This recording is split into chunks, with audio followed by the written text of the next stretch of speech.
साथ, उस संविधान के साथ अगर कोई छेड़छाड़ करने की कोशिश करेगा, चाहे वो मोदी हो, चाहे योगी हो, चाहे उनकी पार्टी का कोई नेता हो, आपका ये छोटा भाई उसके खिलाफ लड़ेगा। देश के चंद पूंजीपतियों ने बैंकों में आपका जो पैसा जमा था 10.5 लाख करोड़ रुपए लूटा है। 10.5 लाख करोड़।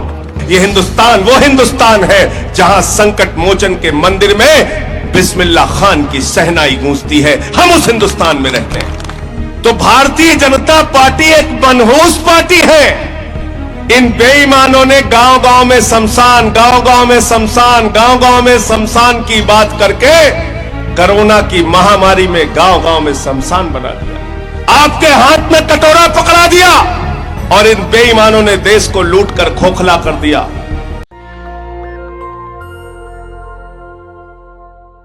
हिंदुस्तान की पहली सरकार है अरविंद केजरीवाल की सरकार, जिसने कहा हम सरकारी स्कूलों में बाबा साहब का संविधान पढ़ाएंगे। संविधान।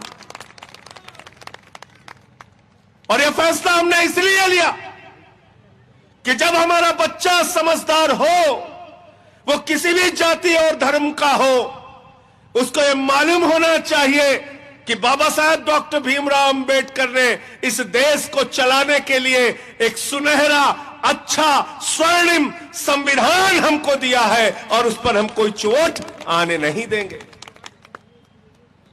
आज क्या हो रहा है इस सरकार में? आज क्या हो रहा है उत्तर प्रदेश के अंदर? मैंने सवाल खड़ा कर दिया तो मेरे ऊपर मुकदमा लिखते हैं बाबा जी। 18 मुकदमे लिख चुके बाबा जी मेरे ऊपर। अभी परसों एक और लिखा, 19वां मुकदमा लिख दिया और 2 मुकदमा अपने मंत्री से करा दिया। 21 मुकदमे हो गए मेरे ऊपर। 21 मुकदमे। जानते क्यों किया 21 मुकदमा? जानते हैं क्यों किया? क्योंकि मैंने इस सरकार के भ्रष्टाचार को बेनकाब किया। कोरोना के समय में यही बुलंदशहर है जहां पर 1600 का थर्मोमीटर 13,000 में खरीदा गया, 800 का ऑक्सीमीटर 5,000 में खरीदा गया। जब कोरोना के महामारी में सरकार ने दलाली खाई, उस मुद्दे को आम आदमी पार्टी और हम लोगों ने उठाया, मुकदमा किया।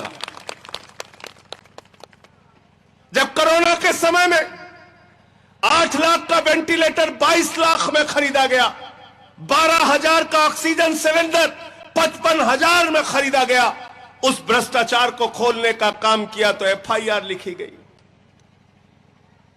जब जल जीवन मिशन में घर घर पानी पहुंचाने की योजना में हजारों करोड़ का भ्रष्टाचार किया गया, उस भ्रष्टाचार का खुलासा किया गया, तब मेरे ऊपर एफआईआर किया गया, पार्टी का दफ्तर बंद करवा दिया गया। और जब प्रभु श्री राम के नाम पर बनने वाले मंदिर की जमीन में घोटाला मैंने उजागर किया तो मेरे ऊपर एफआईआर किया गया। तो मैं तो भाजपाइयों से कहता हूं, भाजपाइयों, जब तुम राम के नहीं हुए तो तुम आम के क्या होगे? तुम ना राम के हो ना आम के हो। और देखो ऐ दीवानों, ऐसा काम ना करो और राम का नाम बदनाम ना करो। और एक लाइन और इनके लिए पढ़ी जब इन्होंने चंदा चोरी की। जानते हो कैसे चंदा चोरी की? मालूम है आपको सीपी सिंह जी?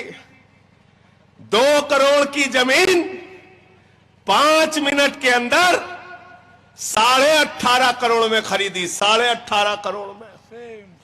कोरोना की महामारी में जब आपके घरों में मौत हो रही थी, भाजपाई 2 का 18 कर रहे थे। 5 मिनट में 16.5 करोड़ रुपए कमाया। 1 मिनट में 3 करोड़ 30 लाख रुपए कमाया। आप दिन भर मजदूरी करते हो, 300 रुपए नहीं कमा पाते। ये भाजपाई बेईमान भगवान श्री राम के नाम पर 1 मिनट में 3 करोड़ 30 लाख और 5 मिनट में 16.5 करोड़ रुपए कमाते हैं। इसलिए मैंने इनके लिए कहा, चंदा चोरों से सावधान, चंदा चोरों से सावधान। एक ममीरे का सुरमा बिकता है बरेली का, उसमें लिखा रहता है नक्कालों से सावधान। तो इसलिए मैं इनके लिए कहता हूं, चंदा चोरों से सावधान, चंदा चोरों से सावधान। कानपुर वालों ने बैनर लगा दिया, कानपुर के लोगों ने बैनर लगा दिया, चंदा चोरों से सावधान। भाजपाई उस बैनर को फाड़ने लगे। लोगों ने पूछा, भैया बैनर क्यों फाड़ रहे, इसमें तुम्हारा नाम तो लिखा नहीं। बोले, हमें मालूम है कौन चंदा चोर है। ऐसे बेईमान लोग हैं, इनसे सावधान रहना। ये भ्रष्टाचारी भी है, बेईमान भी है, इनका धर्म पर भी भरोसा नहीं। और अभी जो खतरनाक काम करने जा रहे हैं वो आपसे बताने के लिए आया हूं। और इसीलिए मैं आज सभा में पहले आने वाला था, लेकिन संसद स्थगित हो गई, इसलिए मैं आ गया। संसद की कार्रवाई सोमवार तक स्थगित हो गई, वरना मैं नहीं आ पाता। और आता तो सुबह आके वापस जाना पड़ता। आपको मालूम है कौन सा बिल भारतीय जनता पार्टी लेके आ रही है? भारत के संविधान की प्रस्तावना, जिसमें धर्मनिरपेक्ष शब्द लिखा हुआ है, जिसमें समाजवाद शब्द लिखा हुआ है। भारत के संविधान की प्रस्तावना भारत का संविधान का बेसिक स्ट्रक्चर है। भारत के संविधान के बेसिक स्ट्रक्चर में किसी भी प्रकार का परिवर्तन नहीं किया जा सकता। यह मैं नहीं, भारत के सुप्रीम कोर्ट ने आदेश दिया है। लेकिन ये भारतीय जनता पार्टी के बेईमान लोग, आज मैं बुलंदशहर की धरती पर बताना चाहता हूं, ये बाबा साहब के संविधान की प्रस्तावना बदल रहे हैं। बाबा साहब के संविधान की प्रस्तावना, उसको बदलने का बिल लेके आए हैं। और मैं आज इस धरती पर कह के जा रहा हूं, जब तक मैं पार्लियामेंट में हूं, भाजपाइयों, अगर भारत के संविधान की प्रस्तावना को बदलने की कोशिश करोगे तो वो बिल फाड़कर फेंक दूंगा। ये मैं वचन देके जा रहा हूं आपको।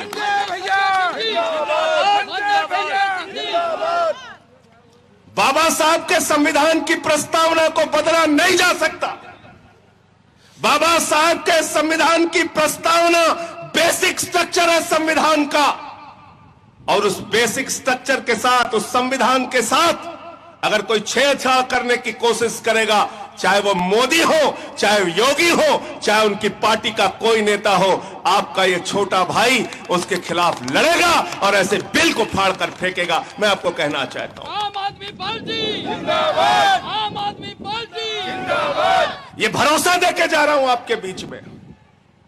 हम भारत के संविधान को बदलने नहीं देंगे। हम भारत के संविधान की प्रस्तावना को बदलने नहीं देंगे। हम बाबा साहब डॉक्टर भीमराव अंबेडकर के अपमान को बर्दाश्त नहीं करेंगे।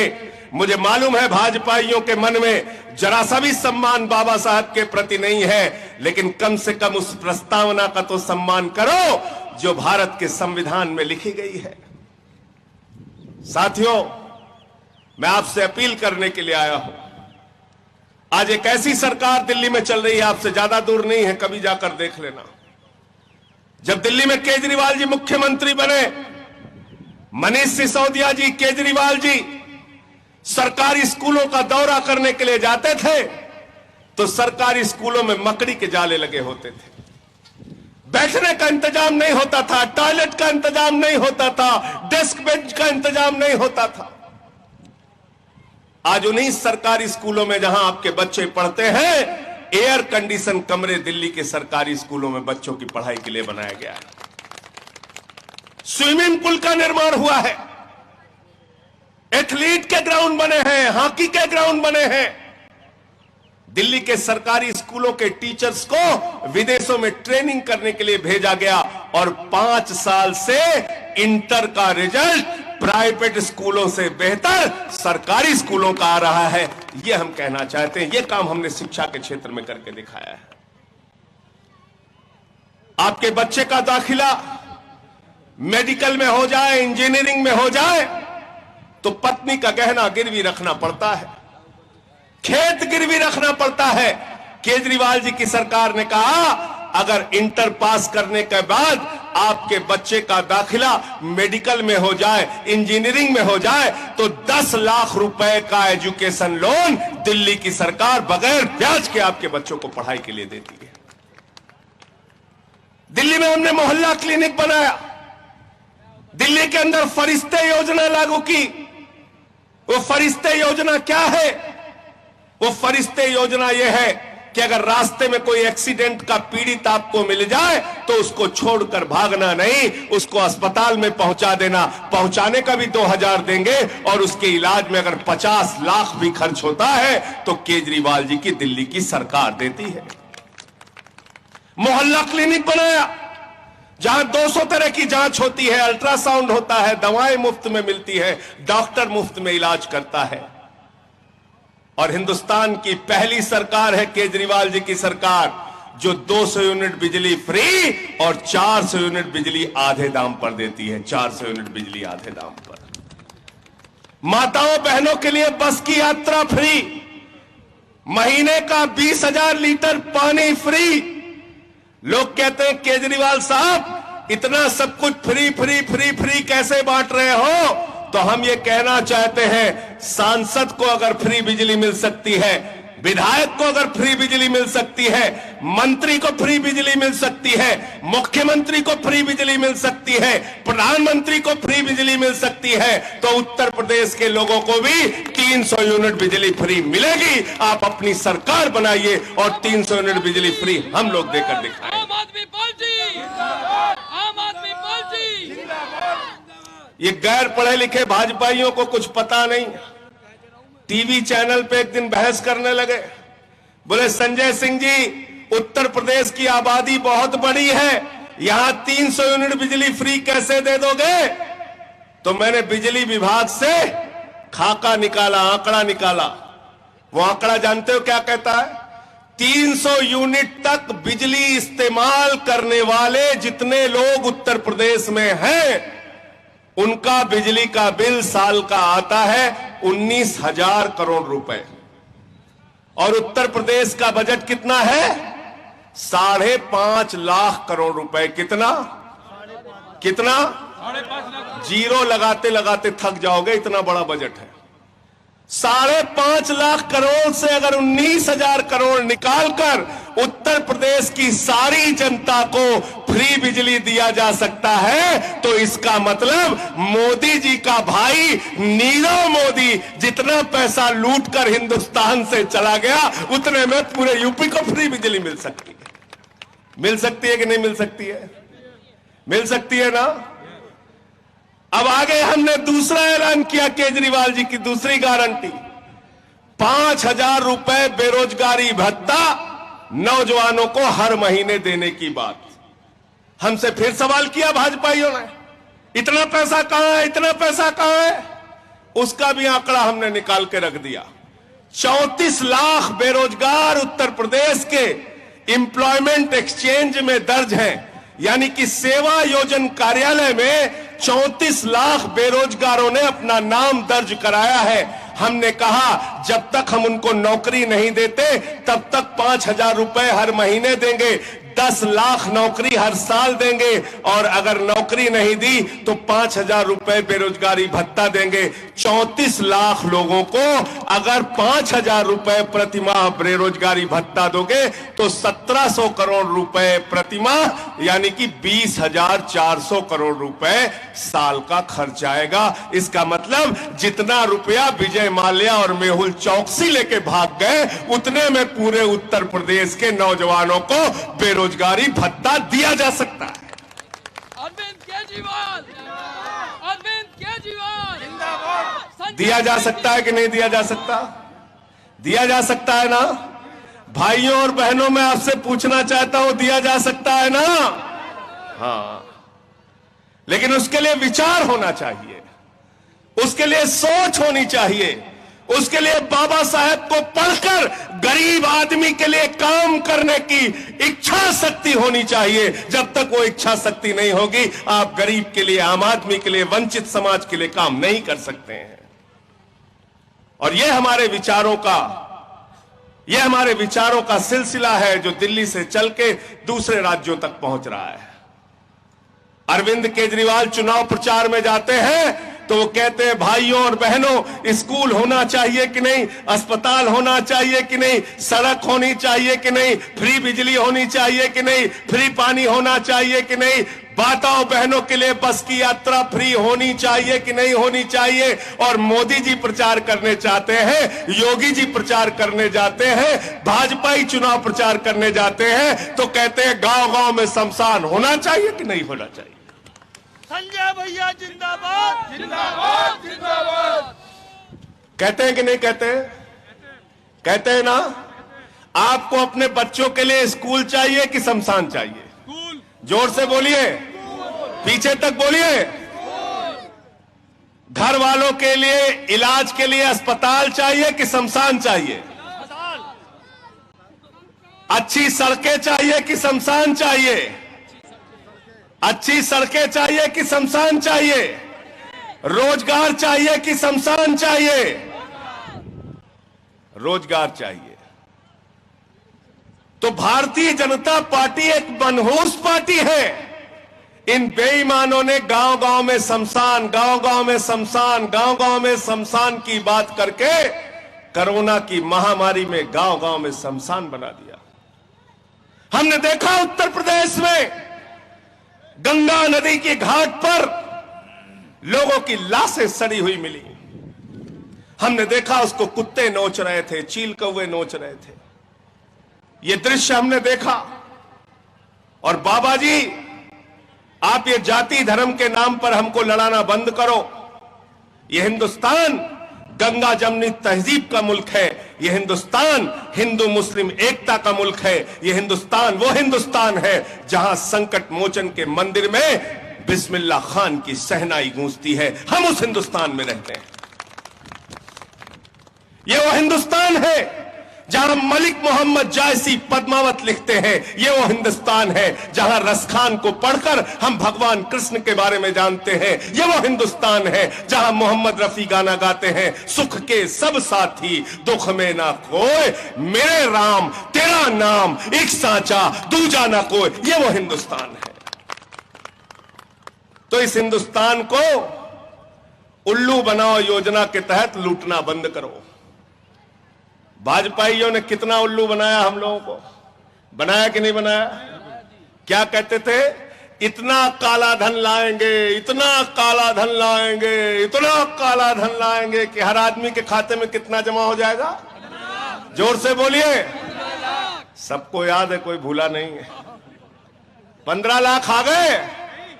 15 लाख तो छोड़ो, 15 पैसे खाते में नहीं आए। और हमारी माताओं बहनों ने जो अपने घर में छिपा के पैसा पति से रखा था कि किसी की बीमारी में काम आएगा, जमीन खरीदने में काम आएगा, बेटी की शादी में काम आएगा, मोदी जी ने कहा माताओं और बहनों उसी संदूक में 1000 और 500 की जो नोट है वही काला धन है, लाइन में लग के जमा कर दो। किया कि नहीं? लूट लिया पैसा। कह रहे थे डीजल 40 रुपए में हो जाएगा, पेट्रोल 50 रुपए में हो जाएगा। डीजल और पेट्रोल दोनों ने सेंचुरी मार दी। गैस का सिलेंडर 1000 रुपए तक पहुंचने वाला, आज ये हालत हो गई। तो सब कुछ महंगा, सारे चीजों में दाम 4 गुना पहुंच गए। महंगाई बढ़ गई, खाने पीने की चीज बढ़ गई। सरसों का तेल 250 रुपए लीटर। लेकिन किसान को जब फसल का दाम देने की बात आती है तो सरकार कहती है हमारे पास पैसा नहीं है। गेहूं खरीदने के लिए पैसा नहीं, धान खरीदने के लिए पैसा नहीं, आलू खरीदने के लिए पैसा नहीं, गन्ना खरीदने के लिए पैसा नहीं, किसानों का अनाज खरीदने के लिए पैसा नहीं। अरे ये पैसा कहां गया आपको मालूम है? ये आपका पैसा विजय माल्या लूट कर चला गया है, नीरव मोदी लूट कर चला गया है, मेहुल चौकसी लूट कर चला गया है। देश के चंद पूंजीपतियों ने बैंकों में आपका जो पैसा जमा था 10.5 लाख करोड़ रुपए लूटा है। 10.5 लाख करोड़। जीरो लगाते लगाते थक जाओगे। आपके हाथ में कटोरा पकड़ा दिया और इन बेईमानों ने देश को लूट कर खोखला कर दिया। इसलिए एक ऐसी सरकार लाइए जो आपके लिए काम करे, अपनी सरकार बनाइए, आपके लिए काम करे। वरना 75 साल आजादी के हो चुके हैं, 175 साल और बीत जाएंगे। ये बेईमानी और भ्रष्टाचार का सिलसिला रुकेगा नहीं। अंत में एक कहानी सुना के मैं अपनी बात को समाप्त करूंगा। एक बार हरिद्वार के इलाके से एक हंस और हंसिनी भटकते भटकते भटकते रेगिस्तान के इलाके में चले गए। रेगिस्तान का इलाका था, ऐसा इलाका कभी हंस और हंसनी ने देखा नहीं था। हंसनी परेशान हो गई, उसने कहा, अरे हंस, ये किस इलाके में लेके चला आया? यहां न पेड़ है, न पौधे हैं, न झील है, न झरने। हंस ने कहा, प्रिय, हम लोग भटक कर रेगिस्तान में आ गए हैं, किसी तरीके से शाम हो जाने दो, रात बीत जाने दो, जैसे ही सुबह होगी हम लोग फिर वापस हरिद्वार चले जाएंगे। भटकते भटकते एक पेड़ मिल गया रेगिस्तान में। उस पेड़ के नीचे हंस और हंसनी जाकर बैठ गए। उसके ऊपर एक उल्लू बैठा हुआ था। रात हुई तो हंसनी ने फिर हंस से कहा, अरे हंस, ये कैसे इलाके में चले आए? यहां कैसे लोग रहते हैं? ये पूरा इलाका तो वीरान है, ये पूरा इलाका तो रेगिस्तान है, यहां तो कोई विकास और तरक्की नहीं हुई। जब हंसनी ये बात अपने हंस से कह रही थी तो उल्लू पेड़ पर बैठ के ये बातें सुन रहा था। रात बीती, सुबह हुई, हंस अपनी हंसनी को लेकर जाने लगा हरिद्वार की तरफ, तो उल्लू नीचे आ गया।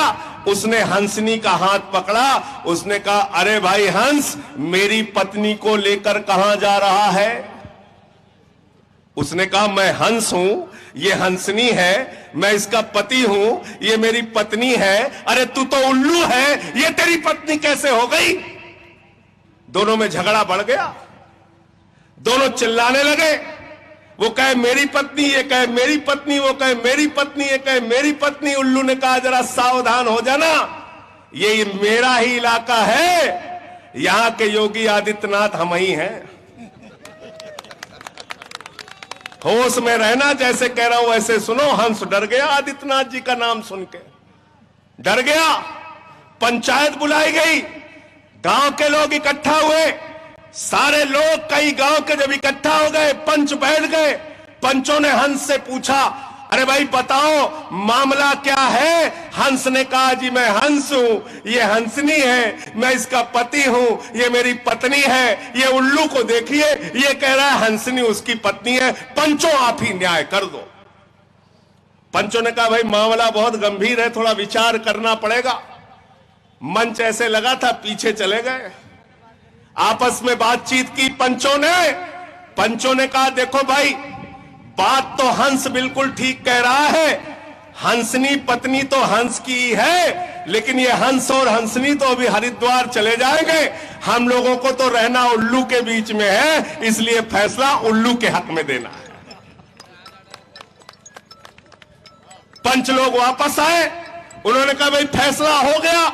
हंस ने कहा, जी क्या फैसला हुआ?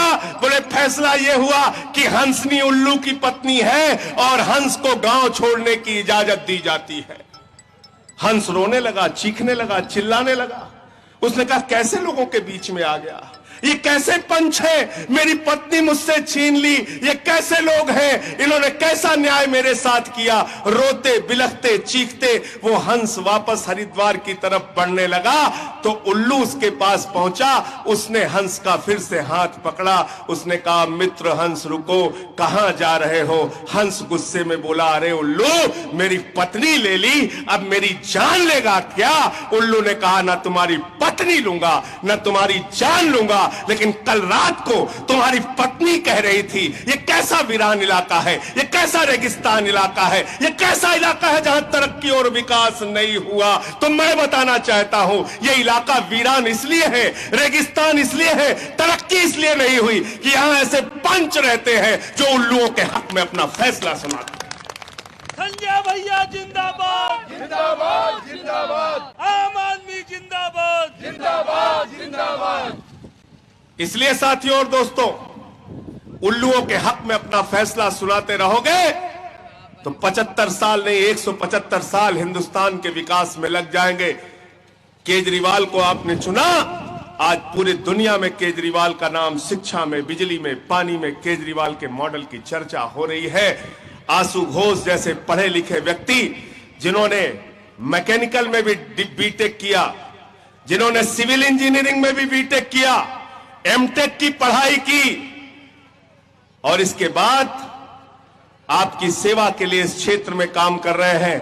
मैं आज इनको इस क्षेत्र के विधानसभा का प्रभारी घोषित करता हूं और आशु घोष जी के साथ मिलकर इनके प्रचार अभियान में इनके साथ लगकर आप सबको काम करना है। बहुत बहुत शुक्रिया, बहुत बहुत धन्यवाद। नेशनल दस्तक की आपसे गुजारिश है कि अगर इसको बचाना चाहते हैं तो नेशनल दस्तक को सब्सक्राइब करने के लिए रेड कलर के सब्सक्राइब बटन को दबाएं, फिर बेल आइकन की घंटी दबाएं।